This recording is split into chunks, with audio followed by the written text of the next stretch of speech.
ये कहानी है साल 1959 की, जब रूस से एक क्लाइंबर्स की टीम माउंट ओटोर्टेन पर चढ़ने के लिए जाती है।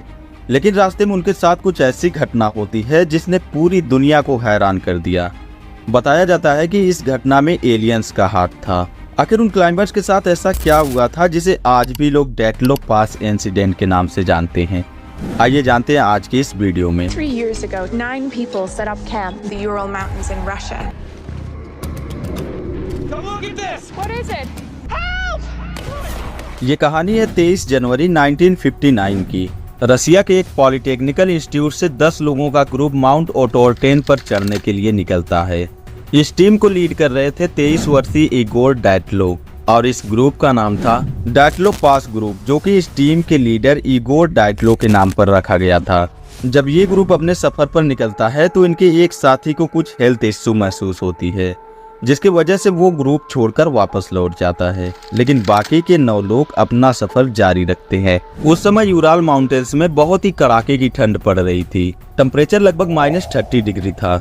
इनकी ये जर्नी 15 से 20 दिनों की होने वाली थी, जिसे लेकर ये लोग बहुत ही ज्यादा एक्साइटेड थे। लेकिन इन्हें बिल्कुल भी पता नहीं था कि आगे जो इनके साथ होने वाला है किसी ने उसकी कल्पना भी नहीं की होगी। जिसके बाद धीरे धीरे 2 हफ्ते का समय बीत जाता है और किसी को भी इनकी कोई खबर नहीं मिलती है।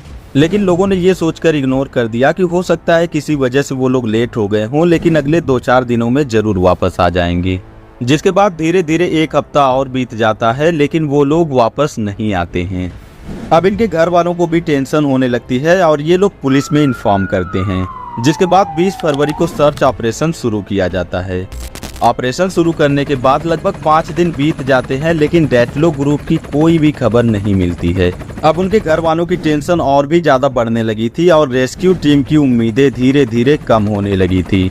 जिसके बाद 26 फरवरी को आर्मी के हेलीकॉप्टर को यूराल माउंटेन्स में एक कैंप दिखाई देता है। जब रेस्क्यू टीम कैंप के पास पहुंचती है तो उन्होंने जो देखा वो वाकई हैरान कर देने वाला था। उन्होंने देखा कि तंबू अंदर से कटा हुआ था और उनके सभी सामान तंबू के अंदर ही मौजूद थे। जिसे देखने के बाद ऐसा लग रहा था कि कैंप में मौजूद लोगों ने इमरजेंसी में तंबू काटकर भागने की कोशिश की थी।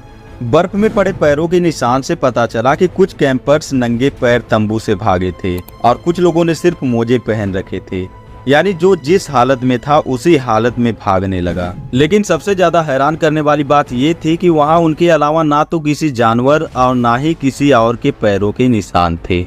आखिर वहाँ ऐसा क्या हुआ था जो लोग नंगे पैर भागने पर मजबूर हो गए, और वो भी -30 डिग्री की ठंड में। जिसके बाद रेस्क्यू टीम को कैंप के पास 2 लोगों की लाश दिखाई देती है, जिनके हाथ आग तापने से जले हुए थे।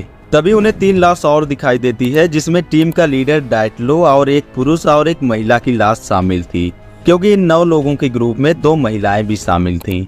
ये तीनों लाश कैंप के बाहर पड़ी आग और कैंप के बीच में पड़ी हुई थी, जिससे ये पता चलता है कि ये लोग कैंप में वापस भागने की कोशिश कर रहे थे और इन लोगों की हाइपरथर्मिया से मौत हुई थी।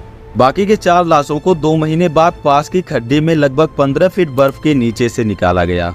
इन 4 लोगों में से 3 लोगों की मौत ब्लंट फोर्स से हुई थी, यानी अंदरूनी चोट से हुई थी, जिसमें से एक व्यक्ति के सर में चोट लगी थी और 2 लोगों के सीने की हड्डी टूट गई थी। इस चोट को देखने के बाद ऐसा लग रहा था कि जैसे किसी कार से टक्कर मारा गया हो। उस खड्डे में पाए गए 4 लाशों में से सिर्फ उस महिला के चोट दिखाई दे रहे थे। जब उस महिला को देखा गया तो उसकी दोनों आंखें और जुबान गायब थी। हैरानी की बात यह थी कि जब वहां उनके अलावा कोई और था ही नहीं तो आखिर उन्हें ये चोट किसने पहुंचाई, और अगर कोई था तो उनके पैरों के निशान क्यों नहीं थे।